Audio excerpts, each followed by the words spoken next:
Today we will start from the new topic, the earliest empire. Okay, here the empire is the Mauryan Empire. Okay, if you talk about the sources or the informations, okay, there are two types of sources of Mauryan history: the literary sources and the archaeological sources.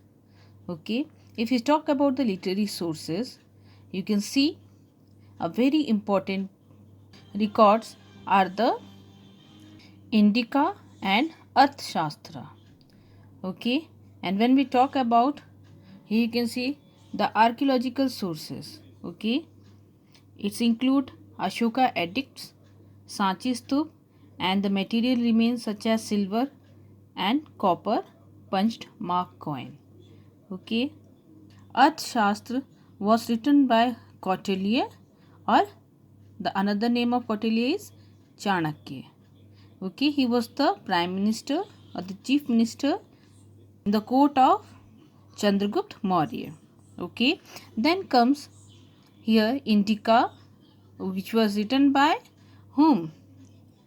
It was written by Megasthenes, who was the ambassador of Seleucus Nicator in Chandragupta Maurya's court.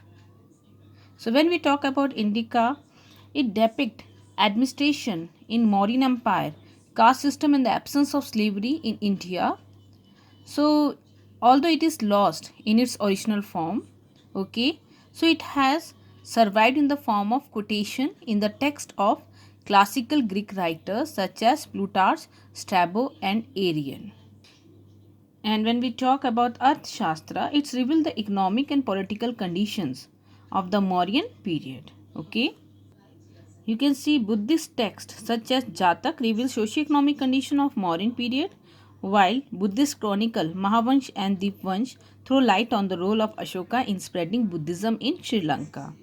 Okay, Puranas reveals us the list of Mauryan kings and the chronology.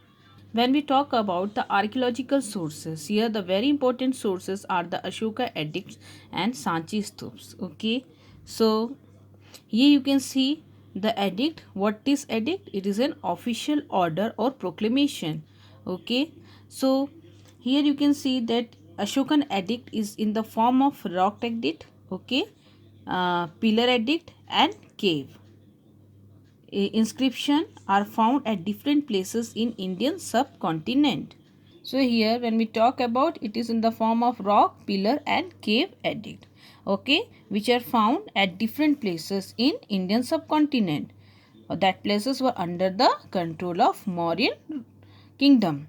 Then comes the edict were deciphered by James Princess in 1857 AD. Okay, so you can see the majority of the edicts are mainly Ashoka proclamations to the public, while few of them describe Ashoka acceptance of Buddhism. Okay, so these edicts, they urge the citizen to act morally and to take what responsibility for their action and to spread the message. Edicts and inscriptions were scattered all over the empire. Okay, wall rocks, pillars and caves with the messages were located at a place where lots of people who were expected to come, and then Ashoka then appointed officers to read the message to the people, and thus helped Buddhism reached into a new height. Okay, here you see that Ashoka was the first ruler who inscribed his message to his subject and officials on stone surface, natural rocks, as well as polished or unpolished pillar. Okay, his inscriptions were in Prakrit language. Okay, while those in northwest, okay, it was in Aramaic and Greek, and the script here was written in Kharoshthi. Okay, most Prakrit scripts were written in Brahmi script. Then comes the stup. Okay, so you can see it's in semi-spherical dome. Okay, made up of unburnt bricks and stone. So it was built to commemorate a sacred spot, or even if it had a spiritual body of Buddha containing his relics. Okay, maybe hair, articles, teeth, bone. Okay, when we talk about this stupa, was built in 3rd century BC by Ashoka at Sanchi. 60 kilometer from Bhopal in Madhya Pradesh. So it has 4 gateway in 4 direction. Okay.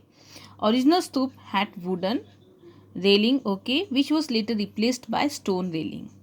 And when we talk about the sculptures, whatever on the gateway or every symbols in the structure denotes meaning of a story from Buddha life or stone from Jatak tales, okay, or the story from the Jatak tales.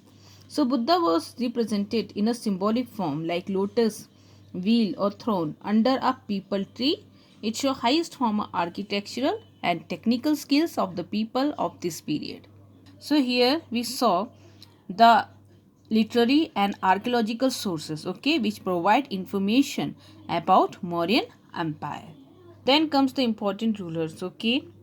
So the Mauryan Empire was the first major empire in the history of India. When we talk about the Mauryan Empire, it was originated from the kingdom of Magadh, okay, in the Indo-Gangetic plains, which is currently a part of modern Bihar, eastern UP and Bengal. So it was ruled through the capital Patliputra, which is now Patna. So at that time, okay, Magadh was ruled by the Nanda dynasty. Chanakya was also known as Kautilya.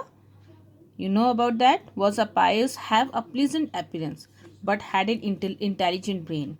He managed to terminate the existing king Mahapadam Nand and the 8 sons and made Chandragupta the king of Magadh, who was the legitimate heir of the throne. So Chandragupta Maurya, who founded the Mauryan dynasty or the empire by overthrowing Nanda dynasty with the help of Chanakya, okay, who was a minister in the court of the Nanda rulers. So Chanakya was ill-treated by the Nanda kings and he vowed to destroy their kingdom.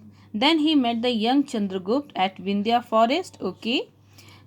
So Chanakya was well versed in politics and the affair of the state. He groomed Chandragupta and helped him raise and organize an army. So thus with the help, okay, of this Chanakya, Chandragupta overthrew the last Nanda rulers and became the king, okay, and Chanakya became the chief minister in his court.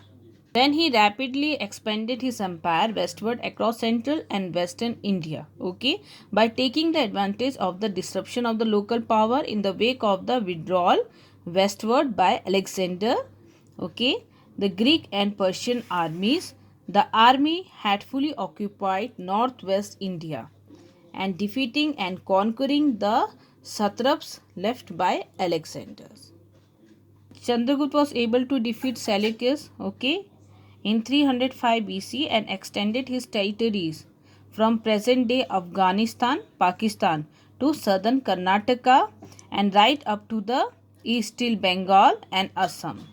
Okay, here you can see the annexation policy of Chandragupta Maurya, where you can see the expansion of empire from Afghanistan, Kabul to Mysore, Karnataka and Saurashtra, Gujarat to Bengal and Assam region.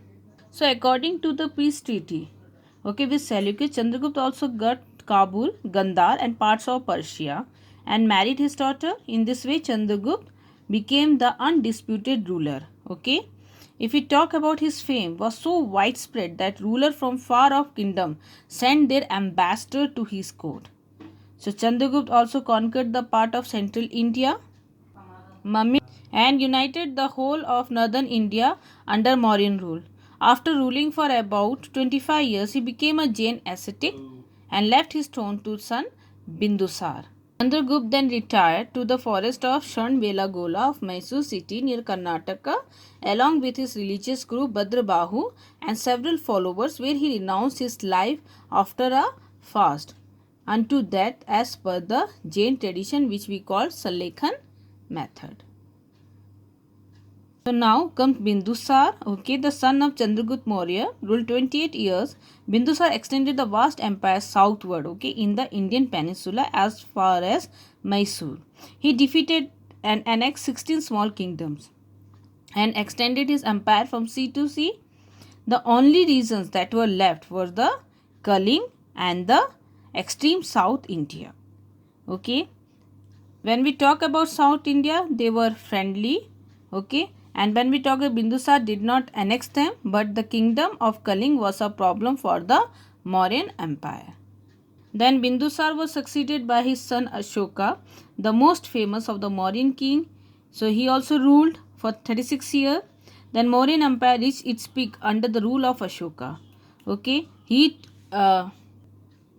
undertook the military campaign against Kalings, and after the defeating it in a bloody war. Okay, so however the sight of the large scale carnage moved Ashoka, and this was the turning point in his life of Ashoka. Okay, so he shunned all forms of violence and became a strict vegetarian. Then you can see the war with Kaling transferred Ashoka both on in a personal life and as well as in public life for the state. He made a number of changes in the administration.